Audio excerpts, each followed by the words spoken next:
Bonjour à tous, bienvenue sur la chaîne YouTube Mécanique Sportive, c'est Nicolas. Aujourd'hui dans la rubrique J'ai reçu ça, voici ce vélo à assistance électrique. Mais l'avantage c'est que celui-ci il est plus que juste à assistance électrique, on va pouvoir même juste accélérer.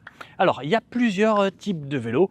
En France, pour être dans la légalité, il faut que le moteur ne dépasse pas 250 watts et qu'il ne dépasse pas les 25 km/h. Celui-ci peut être vendu dans cette configuration-là. La version que j'ai aujourd'hui, c'est donc double moteur. On a 750 watts ici, 750 watts derrière, ce qui donne 1500 watts combinés.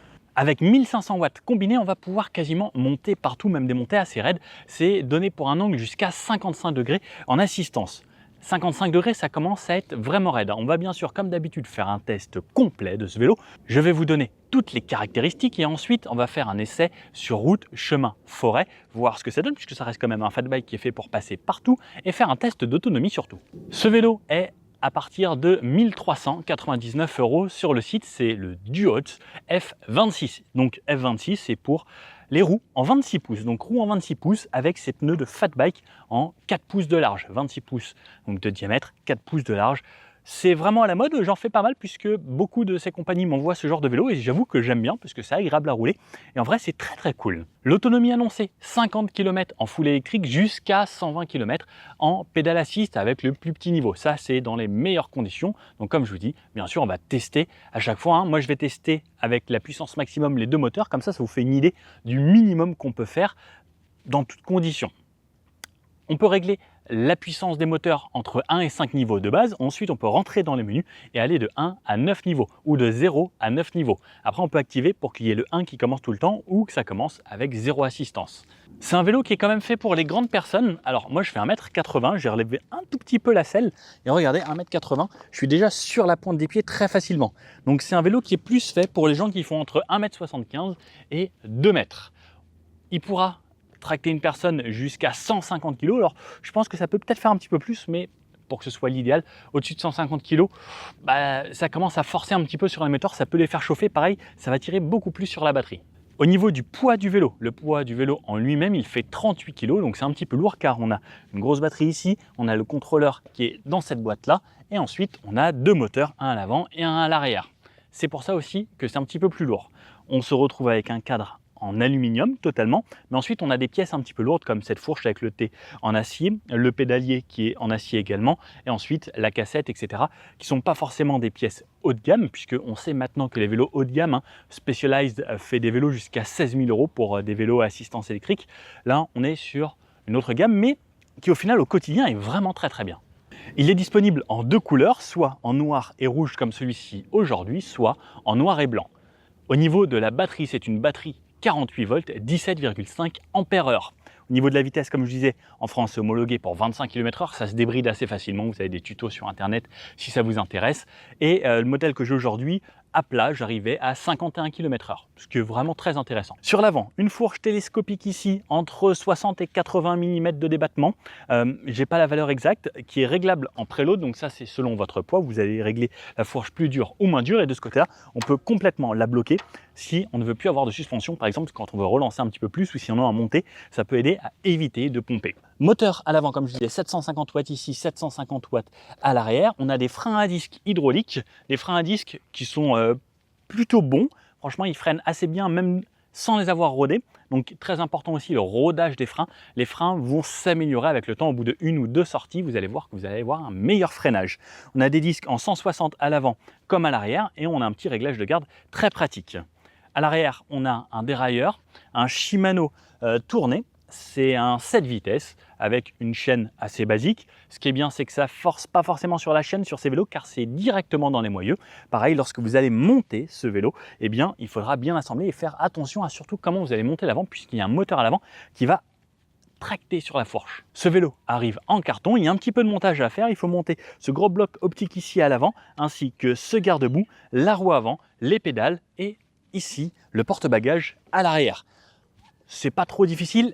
Le guidon également et la potence. Attention à bien le monter. Si vous n'êtes pas capable de le monter vous-même, n'hésitez pas à le faire par un professionnel. Je sais que dans les magasins de vélos, ils peuvent le faire. Ça coûte un petit peu d'argent, entre 60 et 100 € selon où vous êtes.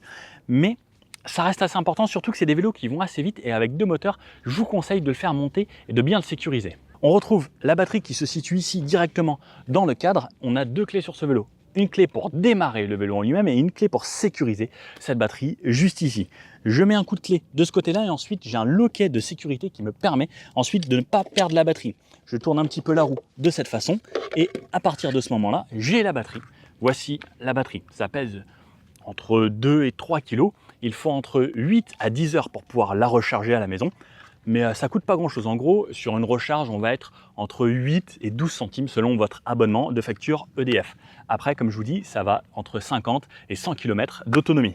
Et pour la remettre, c'est assez pratique. Je clipse, je reverrouille et je tourne la clé. Et à ce moment-là, la batterie est sécurisée. L'avantage, c'est que si vous laissez votre vélo dans la rue, attachez-le bien, mais vous pouvez amener votre batterie directement avec vous. Sur le côté, il est équipé d'une béquille latérale qui a l'air vraiment costaud. C'est plutôt pratique. Il tient en tout cas sereinement. Comme je vous disais, la batterie ici, le contrôleur à cet endroit-là qui va gérer indépendamment le moteur avant et arrière. Et grâce à un petit bouton rouge ici, je vais pouvoir choisir si j'ai que le moteur arrière ou les deux moteurs qui vont s'actionner ensemble. On ne peut pas avoir que l'avant par contre. Le porte-bagages ici à l'arrière, full métal. Donc moi, je fais 75 kg. Comme vous pouvez le voir, je peux m'asseoir dessus. C'est plutôt costaud, donc vous allez pouvoir mettre vos courses sans problème à l'arrière. Les pneus en 26 pouces 4 de large, c'est toujours les mêmes hein, sur quasiment tous les vélos. Il y a un spécialiste qui est là-dedans. Normalement, ils sont marqués assez résistants à la crevaison. Je n'ai jamais crevé, en tout cas moi, durant mes essais. Un gros plateau à l'avant, le dérailleur 7 à l'arrière. La selle est plutôt confortable. Ici, on a une selle bien moussée, assez large, et on peut la relever jusqu'à assez haut, jusqu'ici, qui est la limite de la tige de selle. Personnellement, moi, je trouve ça déjà beaucoup trop haut pour moi. Cet endroit-là, c'est l'idéal.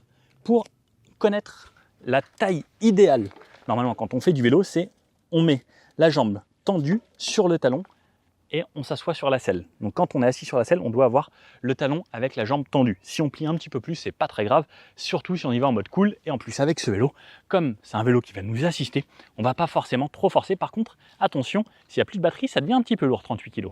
On retrouve un éclairage très puissant à l'avant, et à l'arrière, pas d'éclairage par contre. Ce qui m'éclate le plus, c'est lorsque je l'allume,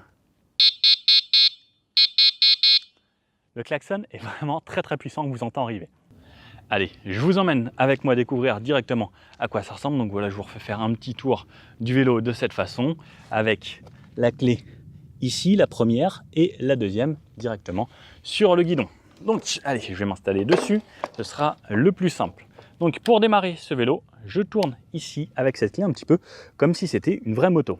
Ensuite pour démarrer, je l'allume avec le bouton ici et comme on peut le voir, donc là on a un écran hop, qui nous affiche tout pour voir que tout va bien. Alors je peux même l'orienter un petit peu plus haut, un petit peu plus bas, ça c'est à vous de choisir. Je me suis mis à l'ombre pour que vous ayez une meilleure visibilité à la caméra, mais même au soleil, moi je le voyais très bien.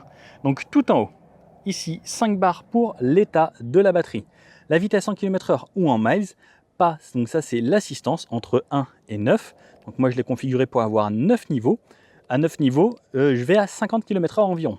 Ensuite le trip, l'odo, la vitesse max et la vitesse moyenne que je vais régler avec le petit bouton sur le côté ici, information. Donc il me dit que là j'ai fait 7,6 km.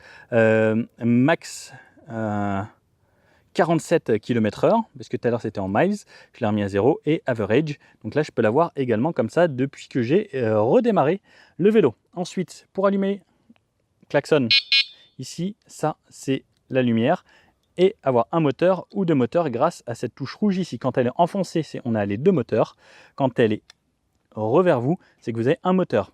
Ici, on règle plus ou moins selon le niveau d'assistance que je souhaite.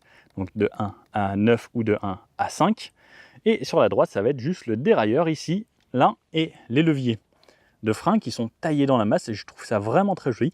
On dirait presque des leviers vraiment beaucoup plus haut de gamme avec le réglage de la garde directement sur la vis ici. On a des poignées ergonomiques où on peut poser la paume de la main et bien le tenir. Le klaxon qui est vraiment bien, c'est mieux qu'une petite sonnette. Et de ce côté-là, on a l'accélérateur. Si on souhaite accélérer, le vélo va avancer directement sans que j'ai besoin de pédaler. Je pense que l'idéal, c'est que je vous mette sur ma tête directement et qu'on aille faire ce test de vélo. Batterie chargée à 100% et on va faire le test d'autonomie. Je mets Strava comme d'habitude et je vous donne toute la boucle que j'ai faite. Allez, c'est parti, je vous emmène avec moi. Allez, c'est parti avec ce vélo. Donc, je vous montre un petit peu tous les modes durant cet essai. Je commence mon enregistrement, hop, comme d'habitude, je pars de ce beau petit parc et on va se faire tout type de route. téléphone in the pocket. Le compteur du trip est sur le 10 et je crois que même si je change le dos, on est à 10 km, pile poil 10 km et 100 mètres. Donc on va tester, je vous remets sur la tête comme d'habitude, on va voir les différents modes de ce vélo. Donc deux moteurs, un moteur à l'avant, un moteur à l'arrière, on peut avoir une assistance au pédalage, mais on a également l'accélérateur qui fait que je ne peux faire zéro effort si je souhaite. Allez, comme je vous l'ai dit, il y a 10 niveaux. Donc là je suis au niveau 0, niveau 0, l'accélérateur ne fonctionne pas, la cadence de pédalage ne fonctionne pas. Donc c'est moi qui va vraiment faire tous les efforts dans ces conditions. J'ai des poignées ergonomiques, les freins freinent franchement bien. On a un très bon freinage, en plus ils sont plutôt jolis ceux-là. Donc l'idée c'est quand même de se mettre une assistance. Là je viens de me mettre l'assistance sur 1. Et bien même sur 1 déjà, waouh, ça va super vite. Comment c'est possible que sur 1 ça aille aussi vite? 2. Ok, le 1 c'est quand même une puissance max. Je l'ai réglé sur 9 niveaux. Si je remets 1, ah oui, le 1 en fait il va au max. Donc en fait il y a 0 qui est 0, 1 c'est max, 2 c'est la première petite assistance. Donc à 2, 10 km/h. Donc sachant que ce vélo là est débridé. Donc on a la puissance maximum. Je peux également ralentir et quand même utiliser cet accélérateur. Waouh! Là je suis en 2 roues motrices. Donc comme vous avez pu le voir, de l'avant, ça va même burner de l'avant. L'arrière propulse, mais l'avant tire en même temps. Le petit bouton rouge ici me sert à activer ou désactiver la roue avant. Là, je suis juste avec l'assistance à l'arrière. On peut voir que l'assistance a la même vitesse. C'est juste qu'on aura plus de puissance et plus de couple si j'active le moteur avant. On peut également rouler sur des petits chemins. C'est pas dérangeant. Donc là, je suis en vitesse 4 avec un seul moteur.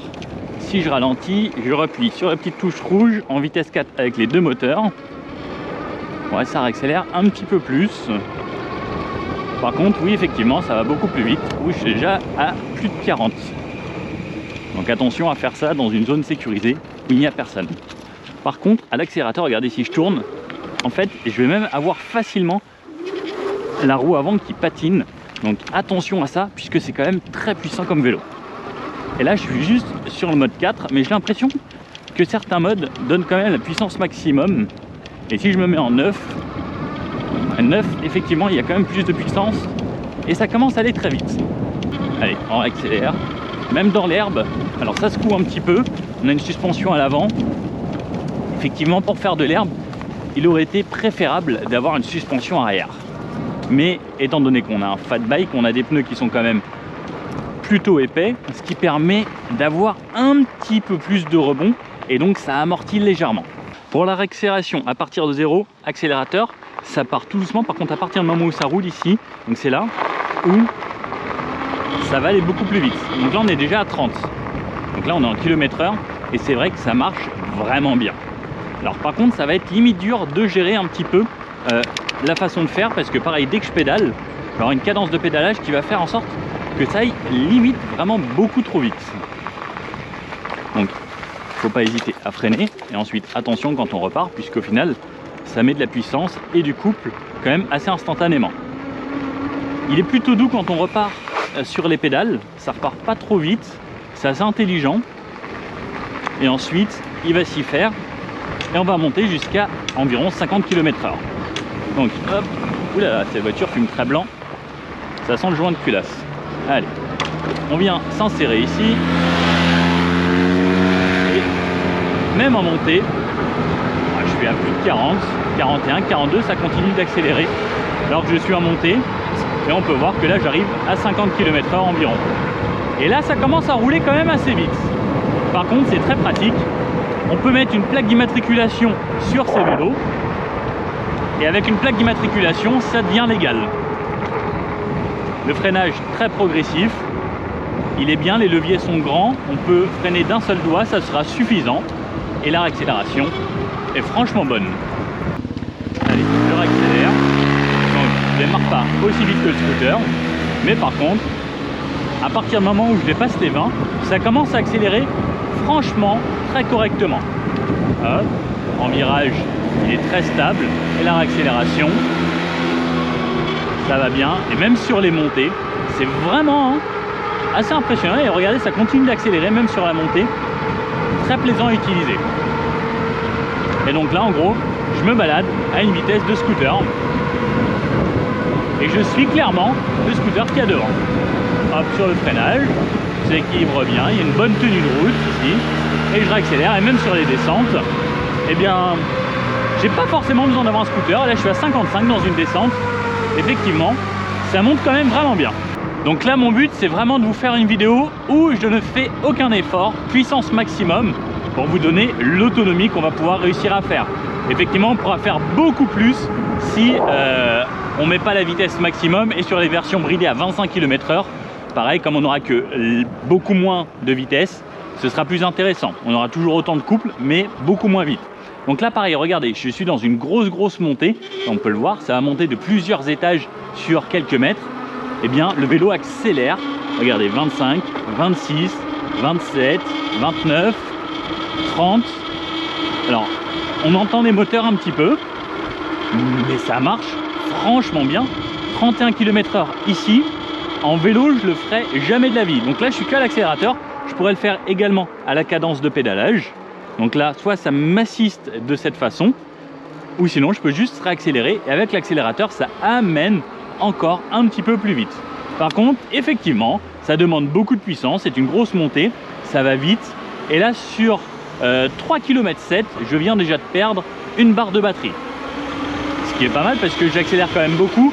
Je fais des montées et des accélérations à fond à chaque fois, tout le temps. On n'est pas obligé de rouler à fond tout le temps, mais moi je vous fais un test où je pousse ce vélo à fond dans ses retranchements. Et pareil pour la réaccélération, comme je vous dis, depuis tout à l'heure je lui ai aidé à aucun moment. C'est vraiment le vélo avec sa puissance à lui tout seul.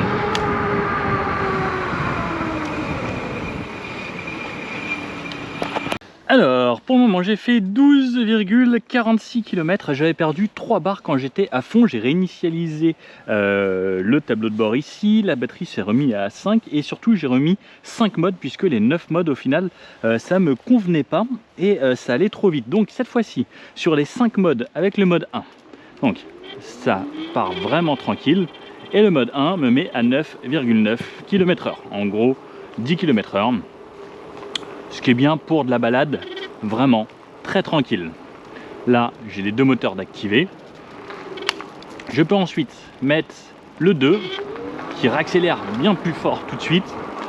Le 2, lui, est à 19,9 km/h. Ce qui est plutôt bien, ça suffit en vrai pour le quotidien et pour de la balade, 19,9 km/h. C'est agréable. Ensuite, le mode 3. Accélère, je suppose qu'il va aller à 29,9 exactement. Le mode 4, je suppose qu'il va aller à 39,9 exactement. Et le mode 5 qui lui va aller à 49,9. Ok. Donc maintenant, comme on l'a vu, je vais essayer de finir le trajet à 20 km/h. Voir ce que ça donne également, puisque là j'ai fait une grosse partie, donc on va dire 12 km à 50 km/h, puissance max, les deux moteurs. Donc je peux vous faire un petit mix, et je vais même enlever le moteur arrière pour ne plus avoir que le... Enfin, je vais enlever le moteur avant pour n'avoir plus que le moteur arrière. Et vous faire un test un petit peu plus réel d'un mix, puisqu'on n'est pas forcément tout le temps à 50 km/h. On va se le faire à la cool. Petit champ comme ça, c'est bien sympa. On pourra réactiver le deuxième moteur si l'on souhaite dans les montées. Mais également, on a quand même une grosse batterie située dans le cadre. Donc le but, c'est de faire un petit peu d'autonomie. Ce qui est bien, c'est que là, j'ai l'accélérateur. Comme je vous dis depuis tout à l'heure, je n'ai absolument pas pédalé. Mon but, c'est vraiment de tester la batterie comme si c'était un scooter. Hop, donc là, on a un stop. On s'arrête. Et on redémarre seulement avec le moteur arrière. Donc comme je vous dis, je ne fais pas d'effort. Oh, il est beau le chien. Il est tout seul là. T'es beau toi. Et pareil, donc ça monte à 20 ici.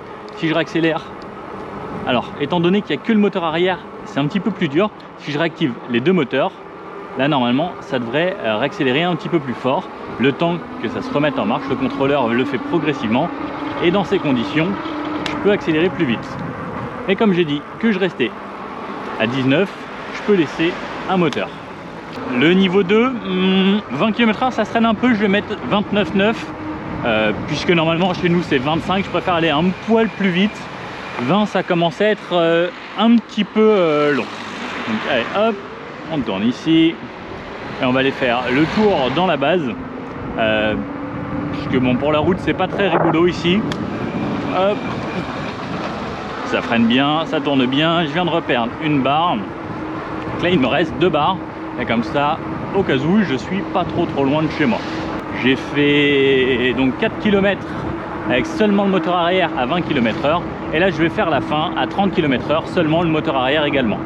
Je trouve que pour quelqu'un qui veut juste se balader à la cool, qui n'a pas envie de faire d'efforts, ça reste un vrai plus. Après on peut juste mouliner un tout petit peu comme ça active quand même les moteurs. Après c'est vraiment fait pour rouler sur du chemin ou sur de la route. Ça reste quand même beaucoup plus agréable sur de la route, et sur du chemin comme ça va, et ça reste un fat bike donc ça peut y aller sans problème, même sur des petites racines et autres. Et même si je veux traverser dans l'herbe, regardez, j'ai vraiment absolument aucun souci. Il faut que je vous montre aussi également, c'est toute la puissance qu'il a, c'est ça qui va être important. Donc je vais remettre puissance 5, double moteur. Et regardez là par exemple, on va essayer de se refaire cette montée. Alors c'est pas forcément grand chose, mais de tout droit à ici, et il monte sans problème. On va aller se faire d'autres montées un petit peu plus loin. Vous allez voir, ça y va très bien, mais même si je veux couper à travers champ, je peux y aller. Donc là je me suis remis en 5, pleine puissance, juste pour vous faire un petit aperçu de ce que ça donne à 40 voire 50 km/h dans l'herbe. Et comme on a des grosses roues, normalement on craint pas grand chose. Et là 42 dans l'herbe, ça défile quand même, hein. J'ai l'impression d'être en moto, ça bombarde. Donc là on a la grosse montée en face qui fait plusieurs mètres de haut, elle est assez raide. Et je vais arriver tout doucement en bas pour vraiment voir la puissance des moteurs. Donc là j'arrive ici à 10 km/h et j'accélère en bas. Alors est-ce que ça va y aller? Non. Ah, j'en ai peut-être un petit peu trop demandé. Je suis arrivé sans assez de vitesse. On va juste reprendre un poil plus de vitesse. Hop, demi-tour. Et allez, j'accélère directement d'en bas. Ah, j'étais en seul moteur, c'est pour ça aussi peut-être. Je l'assiste un tout petit peu. Et plus rien. Et ensuite, c'est lui qui fait le job. Ça monte à 10 km/h. Mais par contre, comme vous avez vu, j'avais vraiment fait en sorte qu'il force à fond de lui-même. Ça monte, il se débrouille vraiment pas mal. J'ai trouvé des marches, une petite rampe à côté. Donc, on va essayer de monter. Ah ouais, là c'est très raide. Donc bon, avec un petit peu d'élan, hop, ça y va. C'est une vraie moto ce truc. Et on va se les redescendre. On va voir ce que ça donne. J'arrive tranquillement et je peux me laisser descendre. C'est un fat bike, ça y va bien. Un truc, une idée me turlupine l'esprit. Est-ce que à votre avis, ça monte par les escaliers? Je vais mettre puissance à fond, accélérateur à fond. Il faut prendre un petit peu de vitesse et moi j'ai un peu peur de crever. Ça monte les escaliers. C'est du grand n'importe quoi. C'est vraiment très marrant. Là je peux accélérer, mais c'est vrai que ça se débrouille bien. Et le fait d'avoir deux moteurs, ça amène énormément de puissance. Et comme on a des pneus de fat bike, ben, on a beaucoup moins de chances de pincer la chambre à air qu'avec un autre vélo. Là pareil, il y a un gros trou, hop, j'ai pas peur de m'y aventurer. Et franchement, ça y va super bien quoi. Et en vrai, bah, là même si je le refais, je mets un petit peu d'accélération et ça monte avec un petit peu de technique, ça y va bien. Et donc là je continue maintenant à 30 km/h. Donc je vais refaire de la ville. Et ben c'est vraiment pas mal, hein. J'aime bien ce vélo, on se balade facilement. Donc là il lui reste une barre, je suis toujours puissance 3, un seul moteur, moteur arrière. Et on va se faire la montée pour continuer à lui faire prendre un petit peu de dénivelé. On va voir. Mais pour le moment il est toujours bien. Il lui reste de la pêche. Il monte assez facilement. Oh, qu'est-ce que c'est bien de ne pas forcer. C'est très agréable. Et ça, il va vraiment tout seul. Hein. Alors, j'ai réalisé 40 km 38 et il me reste toujours une barre. Mais par contre, j'ai senti la puissance du moteur faiblir. Donc 40 km en ayant fait 12 km à 50 km/h à fond tout le temps, double moteur. Ensuite, bah, vous avez vu un petit peu dans la vidéo. Donc 40 km dans ces conditions. Je pense qu'on peut faire, si on n'utilise que le moteur arrière en mode 3 par exemple à 30 km/h, je pense qu'on fera entre 50 et 60 km assez facile. Si on se met à 20 km/h, je pense qu'on arrivera quasiment à 70 km, voire peut-être un petit peu plus. Et ça, c'est sans aider le moteur, hein. C'est juste vraiment à l'accélérateur. Les 100 km peut-être possible en mode assistance 1 et en aidant le moteur. Je vous mets là ici là directement le plan que j'ai fait avec la distance et je vais continuer un petit peu jusqu'à ce qu'il n'y ait plus du tout de batterie, mais je pense qu'il reste en gros un petit kilomètre, juste de quoi m'aider à rentrer à côté de la maison. Voilà, en tout cas si vous avez aimé cette vidéo, le petit pouce bleu comme ça, n'hésitez pas à me dire ce que vous avez pensé de ce vélo. Est-ce que vous préférez un seul moteur, double moteur, quelque chose avec le cadre plus haut comme ça? Moi j'avoue que celui-là est vraiment bien. Ce que j'ai aimé c'est la puissance, surtout le fait d'avoir deux moteurs. Ça m'a permis de monter des bosses, des escaliers et autres. J'ai fait des petits trucs que j'ai pas filmé forcément, mais qui étaient vraiment cool. En tout cas très sympa ce vélo. Par contre peut-être il faut être assez grand pour pouvoir monter dessus. C'est le seul petit truc que je pourrais lui trouver. Sinon, bah voilà, c'est quelque chose d'assez simple, une fourche assez simple, un petit peu lourd, mais comme on a toutes les aides et les doubles moteurs, bah ça se fait assez bien.